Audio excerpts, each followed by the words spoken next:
रत्नागिरी तालुक्यातील राजकीय घडामोडींना वेग आलाय। एकेकाळी शिवसेना ठाकरे गटाचे रत्नागिरी तालुका प्रमुख बंड्याशेठ साळवी यांची शिवसेना तालुका प्रमुखपदी निवड करण्यात आली। यापूर्वी तालुका प्रमुख असलेले बाबू महाप यांनाही तालुका प्रमुखपदी कायम ठेवले आहे। त्यामुळे रत्नागिरी तालुका शिवसेना स्ट्रॉंग करण्याचा प्रयत्न पालकमंत्री नामदार सामंत यांनी केलाय। शिवसेना फुटीनंतर ही निवड महत्त्वाची समजली जाते। साळवी यांच्या निवडीचे स्वागत होत आहे।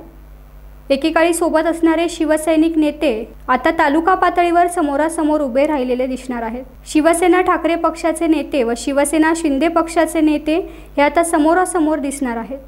शहर अध्यक्ष बिपिन बंदरकर व महिला आघाडी प्रमुख स्मितल पावसकर यांना पुन्हा संधी दिल्याचे स्वागत होत आहे।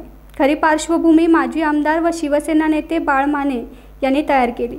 एकामागोमाग एक अनेक बाण दसऱ्यानंतर माने यांनी सोडल्याने राजकीय क्षेत्रात खळबळ उडाली। पुढच्या राजकीय खेळात बरेच काही घडण्याची ही नांदी म्हटली जाते।